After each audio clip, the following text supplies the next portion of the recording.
Good morning મિત્રો, સીતારામ. સ્વાગત છે તમારું ફરીથી નવા બ્લોગમાં. તો આપણે સરસ મજાના નાહી ધોઈને તૈયાર થઈ ગયા છે અને હું બનાવું છું અત્યારે બટેટા પૌવા. તો એના માટે મેં પૌવા ધોઈને પલાળી દીધા હતા અને પછી એની અંદર મીઠું, હળદર અને લીંબુ અને થોડીક ખાંડ નાખીને રાખી દીધું હતું. તો એનો ટેસ્ટ એ રીતે બનાવવાનો તો બહુ સરસ આવે. અહીંયા ટમેટાને એવું બધું લઈ લીધું છે અને ધાર્મિકભાઈ જાગી ગયા છે અને પપ્પાએ જાગી ગયા છે, જગતભાઈ જાગી ગયા છે. તમે જે નાસ્તો બનાવું છો એ જાગીને બ્રશ કરે છે. અને અહીંયા અમારા ઓમભાઈ જાગી ગયા છે અને ઓમભાઈનો દોસ્તાર હજી પલભાઈ સૂતા છે. ઓમભાઈ જાગીને બેઠા જ છે. ચાલો બધા જ જાગી ગયા છે તો હાલ આપણે ફટાફટ નાસ્તો બનાવી નાખીએ. બધા નાસ્તો બાકી છે. હું હજી નાહી ધોઈને તૈયાર થઈ છું તો નાસ્તો બનાવવાનો બાકી છે. ફટાફટ નાસ્તો બનાવી નાખીએ. હલો મિત્રો, જય શ્રી રામ. તો આપણે નાહી ધોઈને તૈયાર થઈ ગયા છીએ ને મમ્મી તો આપણી હાટું બનાવે છે. હું બનાવો છો? બટેટા પૌવા બનાવું છું. બની ગયા છે. બટેટા પૌવા બનાવે છે. બટેટા પૌવા છે, ખાંડના થોડાક થેપલા પડ્યા છે અને ચા કાઢી થેપલા પણ પેલા બટેટા પૌવા બની ગયા છે. કેવા બન્યા છે બધા હવે દાળ નાખી દઈએ. બટેટા પૌવા તૈયાર થઈ ગયા. સરસ મજાના ઉપરથી બટેટા. દાળ મેળ કરવાની બાકી છે. વાહ, જો તો મજા આવી ગઈ. સેવ છે સેવ. સેવ પડી છે. દાળ મગી લઈ દાળ મેં એવું છે તો બનાવું. હાલો બધા નાસ્તો કરવા. નાસ્તાનો તૈયાર થઈ ગયો છે. કાઢું ભાઈ? હાલો બધા નાસ્તો કરવા. આપણે જો નાસ્તો બનીને તૈયાર થઈ ગયો. સાંજના થેપલા પડ્યા છે. મને છે ને ઠંડા થેપલા હોય ને તો મજા આવે. હારે બટેટા પૌવા લીધા છે ને એમાં ધમભાઈ બેસી ગયા છે નાસ્તો કરવા. તો કાદમભાઈ કેવા બન્યા? સારા બન્યા. અને અહીંયા આપણી ચા આવી ગઈ છે તો ચાલો બધા નાસ્તો કરવા. ઓમભાઈ નાવા ગયા છે ને મેં ઓમના નાવાનું બાકી છે. એ બે નાહ્યા ગયા બે નાસ્તો થઈ જાય તો ચાલો બધા મસ્ત હળવો નાસ્તો કરવા.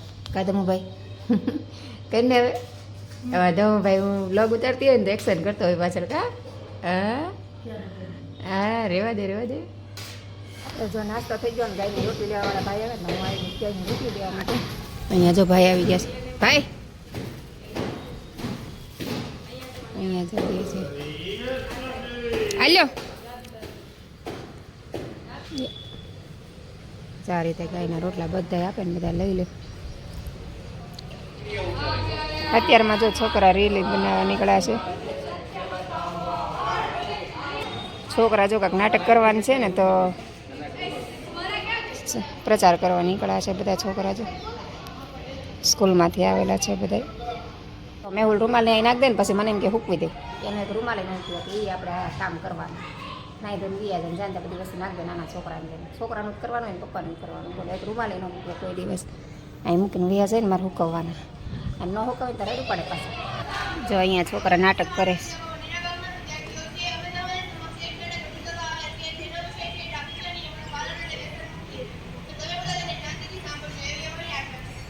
વ્યસન મુક્તિ માટે છોકરા નાટક કરીશ.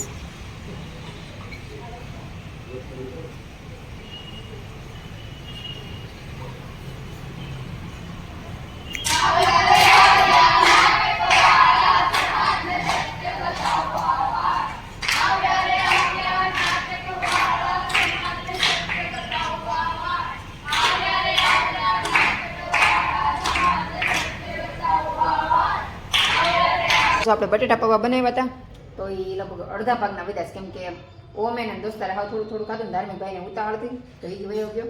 મેં ઓલા બે નાસ્તો કર્યા. તો હવે આને શું કરવાનું ખબર છે? વેસ્ટમાંથી બેસ્ટ રેસીપી બનાવવાની છે.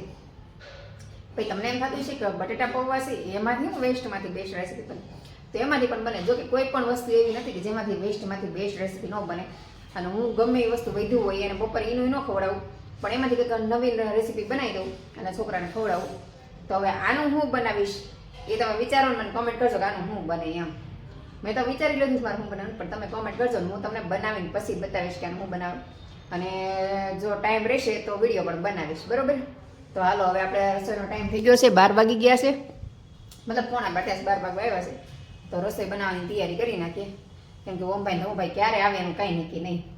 જો કદું જો ધમું કટલેસ આવું બનાવ્યું છે અને ધમું ટેસ્ટ કરીને કહેશે કેવું બેનું તમે ટેસ્ટ કરતો મસ્ત બેનું છે. અને તમારાનો વિડીયો જોવો મેં કેવી રીતે બનાવ્યું તો મારી કુકિંગની ચેનલ છે નીચે મેન્શન પણ કરેલી છે. નામ પણ કહી દઉં છું, પ્રજ્ઞા કુક એન્ડ બ્લોગ શોર્ટ. એમાં વિઝિટ કરજો, તમને આની રેસીપી મળી જશે. અને વિડીયો પસંદ આવે તો લાઇક, શેર અને સબસ્ક્રાઈબ કરવાનું ભૂલતા નહીં. અને હું આવું ને આવું કંઈક નવીન બનાવ્યા કરું છું. વેસ્ટમાંથી બેસ્ટ ઝાઝા ભાગે એ જ રેસીપી હોય છે કે વેસ્ટ વસ્તુ હોય, સવારનો નાસ્તો હોય, બપોરનું જમવાનું પડ્યું હોય, એમાંથી તમારે શું નવીન આઈડિયા વિચારવું, શું બનાવવું, એ બધું હું તમને બતાવું છું. તો મારા કુકિંગના વિડીયો જોજો, ચોક્કસથી ચેનલને સબસ્ક્રાઈબ કરી દેજો. અને મારા બ્લોગમાં પણ તમને આવું ને આવું જોવા મળતું રહેશે. તો અહીંયા જો મેં કટલેસ બનાવી છે અને અહીંયા સરસ મજાનું ડેકોરેશન કર્યું, ચીઝને એવું નાખીને આ વિડીયો બનાવવા માટે મેં કર્યું હતું. તો જો આ રીતનું મેં કંઈક બટેટા પૌવા સવારના વધ્યા હતા, એમાંથી આવું બનાવ્યું હતું. તો તમે પણ આવું બનાવજો અને તમે વેસ્ટમાંથી બેસ્ટ શું બનાવો છો મને કોમેન્ટ કરજો. તો ચાલો બધા સરસ મજાનો જમવા. કાંઈ ધમુભાઈ? હા, ધમુભાઈને ભૂખ લાગી છે તો લેવા જ માંડ્યા. મારા ઓમુભાઈ તો સવારના ગયા હતા, અત્યારે ઠેઠ આવ્યા. કા એ ઓલો પોલ કામે બી હતા ને એટલે અત્યારે આવ્યો, નકર હજી ઘરે ન આવત. અને એ વેજ જ તને ખબર ન પડે ઘરે આવવાની એમ નહીં કરતો. હાલો મેહુલ તે જમવાનું કીધું પણ એ કે આવ્યા નથી જમવા. મેહુલની વાટ જોતી હતી, ઓમભાઈ આવી ગયા ને મેહુલ હજી આવ્યા નથી. તો હાલો હવે આપણે આપણું કામ કરશું. મારે અત્યારે વિડીયો એડિટિંગનું કામ કરવાનું છે, તો વિડીયો એડિટિંગ કરી નાખું, પછી બીજું બધું કામ કરશું. વાસણ ચડાવવાના, કપડાં મૂકવાના એવું બધું કામ હોય. અને મારા ઓમભાઈ જાય છે નોકરીએ. કાં સીતારામ. અમારા ધાર્મિક ભાઈ આવી ગયા છે ને, ધાર્મિક ભાઈને લાગી છે ભૂખ, કે મમ્મી મારે કટલેસ ખાવી જો. એને મારે કટલેસ બહુ ભાઈ હતી કે મમ્મી કટલેસ હોય દે ને. તો વાંચતા વાંચતા ભૂખ તો લાગે જ તે છોકરાને. તો ધર્મભાઈ નાસ્તો કરે છે ને મારે માથું ઓળું તો મેં જો વાળ ખોલ્યા છે, તો હાલો માથું બાથું ઓળાઈ અને શાક લેવા જવું છે. જોઈએ હવે મારી બેનપણીને ફોન કરવો હમણાં, એને આવું છે બે બેનપણી જઈને શાક લઈ આવી. અને પગલું સણિયા પલાળ્યા છે પણ ધોવાનો ટાઈમ નહોતો તમથી જ પલાળી દીધા છે. મેં નવરી થવાનું તો ધોઈ નાખું, કંઈ નહીં હારવાનું બાથું ઓળ નાખી. મને ભૂખ લાગી છે, થોડો ઘણો નાસ્તો તો હું બહાર કરી લઈ અને પછી કંઈક વિચારી આગળ શું કરવું એમ. તો હું આવી ગઈ છું અહીંયા થોડુંક શોપિંગ કરવા માટે, મતલબ જોવા માટે આવી છું. તો જો બહુ બધી વસ્તુ મળે છે, અહીંયા કાચની એ બધી વસ્તુ મળે છે. જો આ રીતની, આ રીતના ગાડા ને એવું બધું મળે છે. ગણપતિ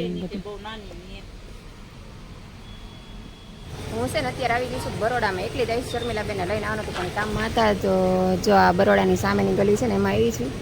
થોડુંક અહીંયા શોપ પર કામ હતું. તો ચાલો આપણે કામ પતી ગયું તો હવે જઈશ શાક લેવા. અને શર્મિલાબેન હજી ફોન કરી દો અને આવું હોય તો લેતી જઈશ. જો હું આવી ગઈ છું અહીંયા શાક માર્કેટમાં શાક લેવા માટે. જો શાક માર્કેટ ભરાઈ ગયું છે, શાક માર્કેટમાં આવી છું. ચાલો શાક લેવાઈ ગયું તો હવે આપણે જઈશું ઘરે. શર્મિલાબેનનું શાક લીધું છે લેવાનું. શાક લીધી જો ગાડી આમ ભેટ પાર્કિંગ કરી છે. ચાલો ગાડીએ જાય. અને ટ્રાફિક નથી બહુ એટલે સારું છે, ઓછું છે ટ્રાફિક. તો હું આવી ગઈ છું મારી બેનપણીને ઘરે. બેઠા બેઠા શાક મંગાવે મારી પાસે. તો એના હાટુ જો ભીંડો અને દૂધી લેતી આવી. તો હું શાક લેવા ગઈ ને તો મારી હારે ન આવ્યા, મને કે મારા હાટુ ભીંડો ને એવું લેતા આવો. શાક તો ઘણા મગાય પણ લાવી નહીં. તમારા ઘર નહોતા હારા શાક એટલે. આ તો શાક એને જે મંગાવ્યા એમાં મને કઈ બહુ હારા ન લાગ્યા એટલે ન લાવી. એને તો પછી એમ જ કહેવાય કે ન લાવી એમ. તો તમને કહેવાય સાચી વાત, એને એવું કહેવાય એને તેમજ કંઈ નથી લાવવું એમ કા. તો હાલો મારે એવો ઘરે જવું છે. બેનપણી ઘર રસ્તામાં આવતું હતું ને તમે તેને શાક દેતી થાવ ને પછી ઘરે વહી જાવ. તો મારે એવો રસન ટાઈમ થઈ ગયો. તો હાલો આપણે હવે જાશું ઘરે. ચાલો તમારે આવું છે મારા ઘરે. હાલો હા, હમણાં ધમો આવી ગયો છે ઘરે. હાલો અમારા શર્મિલાબેને જો મને બિહાર દીધી કે તમારે ઘરે નથી જવાનું, કે અહીંયા જમવાનું બનાવવાનું છે. તો હવે ઘરે નથી જવા દેતા ને અહીંયા જોઈ બધું મંડ્યું સુધારવા. એ કે હું મંડું સુધારવા હાલો બનાવ.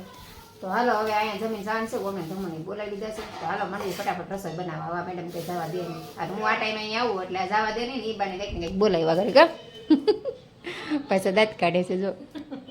અત્યારે મારે બનાવવાની છે અડદની દાળ. તો એના માટે બધું તૈયાર કરી લીધું છે. અહીંયા અડદની દાળ બાફી લીધી છે. અહીંયા ટમેટાની ગ્રેવી કરી લીધી છે. આમાં હજી કાંદા ક્રશ થાય છે, લીલા ધાણા લઈ લીધા છે. અને અહીંયા આટલું બધું તેલ મૂકી દીધું છે. લે આટલું બધું નથી, 3 બાવળા જ છે. તમે બહુ તેલ ખાવ છો, હું તો એમાંથી અડધું જ તેલ મૂકું. આ એટલું બધું તેલ ખાય આમ જો. તેલ વધી ગયું છે. હું તો એક જ પાવડું તેલ મૂકું હો. અમારે બહુ તેલ વાળું હોય ને તો મેહુલ લઈ ન ગમે ને અમને ન ગમે ને મને ન ગમે. દેખાય નહીં તમને. પણ દેખાય નહીં તો નાખવું શું કામ વધારે. એટલે જ નાખવાનું હોય. તેલ વધારે હોય ને એમ ટેસ્ટ મસ્ત આવે. મેહુલ ની માડે બોલ જાવ તો મેહુલ એમ કહે છે તમારા મગજ ના વેમ છે. તેલ નાખવાથી કે વધારે બંધ હોય બધા તેલના ડબ્બા સુંધા વાળે એમ કે. મારા હાથનું ખાવા આવજો ને કે ખબર પડે એની માં. તો ચાલો હવે બે બેનપણી થઈને ભેગા થઈને અડદની દાળ બનાવી છે. કઈ ગબ્બડ ગોટો ન થાય તો સારું. બે ભેગા થાય એટલે જો કે સારું જ બને. ક્યારે એવું થયું નથી કા, બગડ્યું નથી હજુ સુધીમાં. પણ આજ જોઈએ હવે પહેલી વાર અડદની દાળ મેડમ બનાવે છે અત્યારે રસોઈ હું બનાવું છું, આજે તમે બનાવો છો. એટલે હું પહેલી વાર નથી બનાવતી. એમ નહીં, બધાયનું ભેગું તમે પહેલી વાર બનાવો છો. નકર આપણે બધા ભેગા થાય ને ત્યારે રસોઈ મારા હાથમાં જ હોય. ઢોસા બનાવવાના છે તમારે. હા, નવરા થાવ તેથી કયો. બનાવશું. અને આજે આ મેડમે રસોઈ હાથમાં લીધી, જોઈએ કેવો ટેસ્ટ આવે છે એમ. કેવું બગાડે છે. જોઈએ હવે બગાડો છો ખધા રસોઈ તો હવે સમય જ નક્કી કરશે. ભાઈ આવી ગયા, આવો મહેમાન આવો, જો થેલા બેલા લઈને મહેમાન અમારે અહીં રોકાવાનું છે એટલે થેલા બેલા લઈને આવ્યા છે ધવુભાઈ. 15 દી રોકાણ 15 દી રોકાવા આવ્યા છે. ધવુ 15 દી રોકાવાનું છે ને હવે ધવુ આ પાડે છે. હાલો અમારે મેડમ વઘાર કરે છે કે આ ઉભા રહ્યો તમને શીખવાડું એમ કે મારી બેનપણી. અહીંયા આપણે અળદની દાળ બનાવી નાખી છે, અહીંયા રોટલા બને છે. અમારા શર્મિલા બેન જો રોટલા બનાવે છે, મસ્તીના રોટલા બનાવે અમારા બેન જો મોટા મોટા. મને આવડા મોટા રોટલા નથી આવડતા મારા જેવા દાદા, પણ રોજ બનાવે એટલે રોટલા મસ્ત થાય કા. હા મારા ઓમભાઈ હું કે જો શીખતા હોય કરો તો આવડે, કરો ને ટેક ના આવડે. હા એ રોટલા તો બનાવું પણ તમારે જેમ રોજ ન ખાવાનું, અમારે ક્યારેક જ હોય. આખા રીંગણા શાક ને એવું હોય ને તો જ તે, નકર ન હોય. રોજ બનાવ તમારે હાટો રોટલો કરીને ખાવાનો. તો થાય. કામ કઈ ન કરે હો. આ નહીં તો મારી કેવી કાપે, આ બે ભેગા થઈને એટલે મારું કાપે જો બે. બધું વાત કરવાનું એટલે હું છે ને તાર મમ્મીને બોલાવતી જ બંધ થઈ ગઈ. એ આજ પહેલી વાર રસોડામાં આવ્યા તો કેવું બોલવા માંડ્યા. આમ છે દર વખતે રસોડું હું સંભાળતી, આજ મેડમ સંભાળે છે ને ત્યારે કેવું હું જ તે કરું કેમ કા. લાભ તો ઉઠાવું ને વાત કરો. હા આજે મારે કરવું પડ્યું ને આજે મારે ન કરવું પડ્યું. હા ક્યારેક તો કરવું પડે હો ભાઈ. ચાલો ભાઈ બધા જમવા આવી જાઓ બધા. જો અમારે જમવાનું તૈયાર થઈ ગયું છે, સરસ મજાની. પાણી આવી ગયું છે, હું જલ્દી ખાવા મળું. આ ખાવું ખાવું હાથે કરીને બોલ, જમવાનું બોલો. જો સરસ મજાની અડદની દાળ, પંજાબી દાળ બનાવી છે મારા શર્મિલા બેન હો બી. અને ધમુભાઈ ને ઓમભાઈ બે ગયા જમવા. તમુ કેવી બની અડદની દાળ? ધમુ દાળ કેવી બની ભાઈ? A1 હું A1. મારા હાથે વખાણ કરું, મારા. અમે પહેલી વાર જ આવી દાળ ખાઈ છે એટલે મેં ધમુને પહેલા પૂછ્યું કે કેવી બની છે એમ. તો અમારા શર્મિલા બેન બધાને પીરસે છે. અમારા માનભાઈ આવી ગયા છે, ધમુભાઈ ઓમભાઈ બધા બે ગયા જમવા. તો હાલો બધા મસ્ત મજાની પંજાબી અડદની દાળ ને રોટલા, મજા આવી જાય ને હારે દૂધ. આ કેમ માનભાઈ રિહાઈન બે ગયા હે? હવે જો બધા જમી કાઢવીને નવરા થઈ ગયા ને હવે મારે જવું છે ઘરે. પણ અમારે ધમુભાઈ ને ઓમભાઈ નથી થવું બોલો, એ બેન આયા રહેવું છે. એના શર્મિલા આંટી હાંસવે બોલ ને તો જવું નથી ગમતું કા ધમુભાઈ? ધમુભાઈ અહીંયા આવે એટલે બહુ મજા આવી જાય. અને અમારે આ માનભાઈ તો જો અમારા ફોનમાં જ હોય, એને બીજું કાંઈ કામ ન હોય. જો એકલો ફોન જોયા કરે. કેવા આમ ચશ્મા આવી ગયા છે, પછી કોઈક બેટરી કહેશે, એ બેટરી એમ કહેશે. હે ઓલી બતાવી હતી જ ને. તો ચાલો હવે આપણે ઘરે જઈએ. ઘડી કા મેડમ મારે 2-5 મિનિટ પોરા હજી નવરા થયા હતી કા, પોરો ખાઈ પછી જઈએ ઘરે.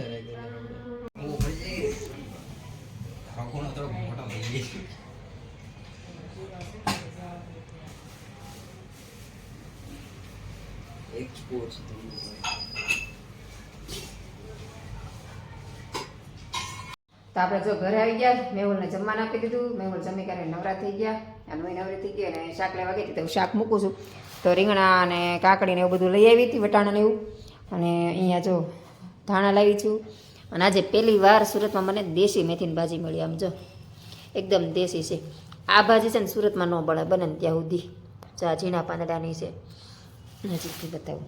આ છે ને ઝીણા પાનની મેથી છે જો. તો આવી ભાજી છે ને સુરતમાં લગભગ ભાગ્યે જ મળે. અને ડુંગળી બટેટા લેતી આવી, કેમ કે સુરતમાં છે ને જે મોટા પાંદડાની ભાજી આવે એ મળે. અને એ ભાજી છે ને કડવી ન હોય છે, જે તમે બનાવીને ખાઈ લો તો તમને ખબર ન પડે કે મેથીની ભાજી છે. હોય કડવી, મતલબ હાવ નોર્મલ કડવી હોય. તો તમે એ ભાજી બનાવીને ખાઓ ને તો એમાં સેજે કડવાશ ન લાગે. અને આ ભાજી બનાવીને ખાવ ને તો બહુ એટલે બહુ જ કડવી લાગે. કડક પણ નાખીએ ને તોય કડવી લાગે. એટલે દેશી ભાજી હોય ને એટલે ખ્યાલ આવી જાય કે બહુ કડવી થાય. અને ઓલી ભાજી તમે ગમે એટલી વાર ખવડાવી દો, છોકરાને ખવડાવી દો તો છોકરાને ન ખબર પડે કે આપણે મેથીની ભાજી ખાવી. તો આ જે મળતી હતી ને તો 2 પૂલા લેતી આવી. તો કાલે આપણે બનાવશું મેથીની ભાજી. જોઈએ હજી, કેમ કે કાલ આવે ને ખબર પડે. મારું પાછું આખું એસ્ટિમેટ વિખાઈ જાય બધું. છોકરા કે મમ્મી આ ખાવું નોરું ખાવું બધું વિખાઈ જાય. કાંઈ નહીં, સારું હાલો. તો બેનપણી ઘરે ગયા હતા, જમીન વહી આવી. બેનપણી બહુ તાળી ગઈ ને અહીંયા જમીન જવાનું તો કાંઈ નહીં, સારું હાલો.